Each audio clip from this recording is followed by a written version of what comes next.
Everyone, बहुत सारे ऐसे टैक्स पेयर्स हैं जिनका फाइनेंशियल ईयर 2024-25 का इनकम टैक्स का रिफंड अभी तक भी उनके अकाउंट में क्रेडिट नहीं हुआ है। इसके पीछे बहुत सारे रीजन हो सकते हैं। आपका रिटर्न इनवैलिड हो सकता है, आपका जो बैंक है वो वैलिडेटेड नहीं है, या फिर आपका रिफंड पास्ट डिमांड से एडजस्ट कर दिया गया है, या फिर आपकी रिटर्न रेक्टिफिकेशन के लिए डाल दी गई है। तो there are too many reason जिसकी वजह से आपका रिफंड डिले हो सकता है। इससे रिलेटेड हमारी एक डिटेल्ड वीडियो भी है, आप लिंक वीडियो को जाके चेक कर सकते हैं। इन सब रीजंस के साथ साथ एक और नया प्रैक्टिकल रीजन जो ओल्ड टैक्स रेजिम में रिटर्न फाइल करने वालों के लिए आजकल देखा जा रहा है वो ये है कि जिन टैक्स पेयर्स ने अपनी इनकम टैक्स की रिटर्न को ओल्ड टैक्स रेजिम में फाइल किया था उनके रिफंड और भी ज्यादा डिले किए जा रहे हैं इनकम टैक्स डिपार्टमेंट की तरफ से।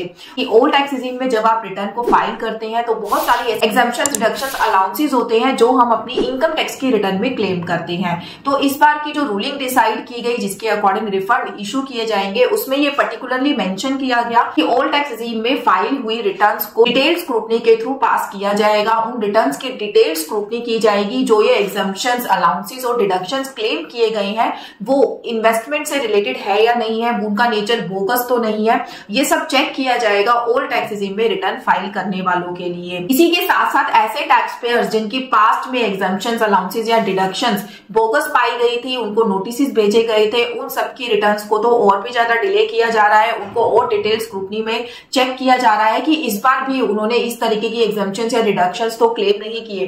तो अगर आपने भी अपनी रिटर्न फाइल करी थी 2024-25 की और उसका रिफंड अभी तक नहीं आया है और आपने रिटर्न को ओल्ड टैक्स रेजिम में फाइल किया था तो अभी आपका रिफंड आने में और टाइम बाकी है। आपकी रिटर्न डेट प्रोसेस होने वाली है क्योंकि इस बार आपकी रिटर्न की डिटेल स्क्रूटनी होने वाली हो सकता है। इस स्क्रूटनी के दौरान डिपार्टमेंट आपसे आपकी डिडक्शंस और एग्जम्पशंस का प्रूफ मांगे और उसके बाद आपका रिफंड आपके अकाउंट में क्रेडिट किया जाए। इसी तरीके की वैल्यूएबल वीडियोस के लिए टैक्स स्मूथ को लाइक एंड सब्सक्राइब करना ना भूलिएगा। Thank you so much.